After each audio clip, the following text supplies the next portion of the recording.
Hi, my name is Xander Nichols, and I'm with Alex Breckheimer. Breck is a pitcher with the St. Louis Cardinals, and we're going to be learning about his journey today. So, tell me a bit about yourself and your journey to get to where you are right now. Growing up, I was always pretty athletic. I played a lot of sports growing up in middle school, elementary school. I did football, basketball, baseball, wrestling, soccer, pretty much anything you could really think of, just playing stuff, staying active, playing with my siblings outside whenever I could. And then I got to high school and sports became a little bit more serious, and I wasn't able to play as many sports because there's just a lot of time commitments in high school. So I did 3 sports, just football during the start of the year, basketball in the middle, and then did baseball.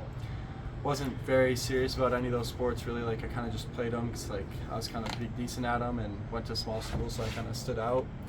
And then my 17U summer for baseball, my parents were like, well, if you want to play baseball in college, you should play travel ball so coaches can come out and see you. And so I did that 1 year and was lucky enough that Bryan and Stratton College, the junior college that I went to, went out and saw me, scouted me, and they liked what they saw, so they offered me a scholarship, which I was very grateful for. And then after that, went on to my senior year of sports, and I still played football and basketball that year, but I was really kind of just started focusing on baseball more because I was wasn't really a reality to me that I can play baseball in college. So senior year of baseball, I did really well, got to college, and all throughout high school I lifted here and there, didn't really care a whole lot about it or my nutrition. Got to junior college, and my first year there I put on 20 pounds of pretty much muscle, just lifting 5 times a week,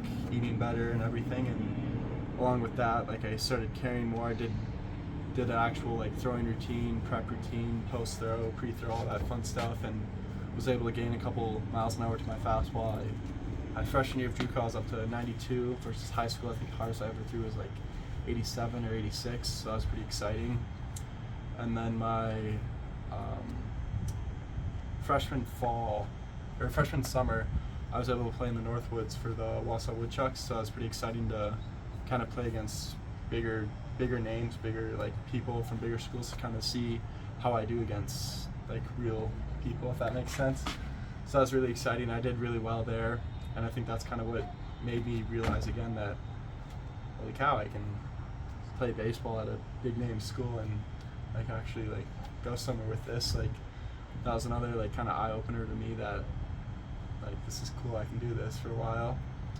Then come to my sophomore year in the fall, we had a couple showcases that I went to. I had a couple smaller D1 schools reach out to me, but I kind of always felt that there was more out there for me than those smaller schools, so I just kind of kept waiting until season. There's a lot of people who are kind of skeptical about that, just because the longer you wait, the less scholarships, less eyes and everything around you. But I just kind of had to keep betting on myself, and that's kind of what I had to do my whole life, so I just got to that.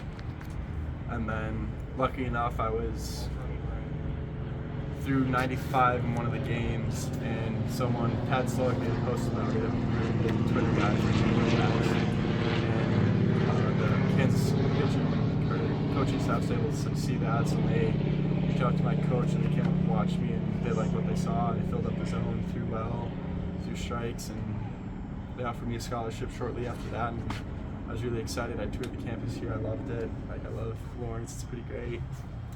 And then when I was here in the fall, coming into here, I didn't know if I was going to be a starter or a guy who comes out of the pen for maybe 10 innings out of the year.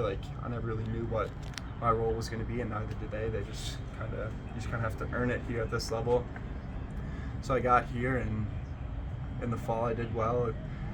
And then after the fall, I kind of met with the coaches, and it was kind of might be a starter, might be a reliever, might be a closer, but then I got sick for pretty much all of winter season or off season, so lost a lot of time. And by the time I got back, the season was starting in a month, so I didn't really have time to build up into a starter role. So it was kind of, all right, well, I'll come out of the bullpen for an inning or two and just see how that goes for the start. And I just kind of excelled at that, and a lot of eyes here at this level, the Big 12 conference, a lot of eyes everywhere, a lot of big names that you play against. And throughout the season, I had scouts like reaching out to me, reaching out to my agent, and lucky enough, draft comes around and I was able to get drafted by the St. Louis Cardinals. It's awesome. I love that.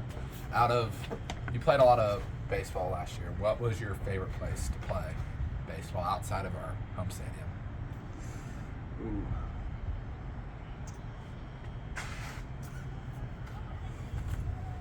Atmosphere-wise, I would have to say I think TCU was pretty cool. It was a terrible weekend for us, but like the atmosphere I thought was pretty cool. Like the stands, the stadium, all the fans there. That and then UCF. I think UCF was my favorite. Yeah, UCF was definitely my favorite. The fans there were pretty into the games, and it was pretty packed for the most part. Yeah. What's it mean to you to be a St. Louis Cardinal? I mean, I don't got like it's really special, but like I haven't really been around long enough to really embrace it, if that makes sense. Yeah. Like, yeah, I'm super proud to be a Cardinal, and like I've met with a couple people and talked to them about it, and like I didn't know this because I didn't really watch a whole lot of baseball growing up, but apparently the Cardinals are like one of the like best fan bases like in all of baseball. So like I'm really excited for when I make it to that level to like kind of witness that and be a part of that. And like even when I went down to like, their spring training field, like I heard stories about like, you know, like fans like noticing you out on the streets with your just like normal clothes. Like they'll notice players and like, oh my gosh, and go up to them. And I just think that's awesome, and I can't wait to be a part of that someday. Yeah, it's awesome. Thanks for taking your time to talk here, Breck. It was really nice getting to learn more about your journey. Yeah.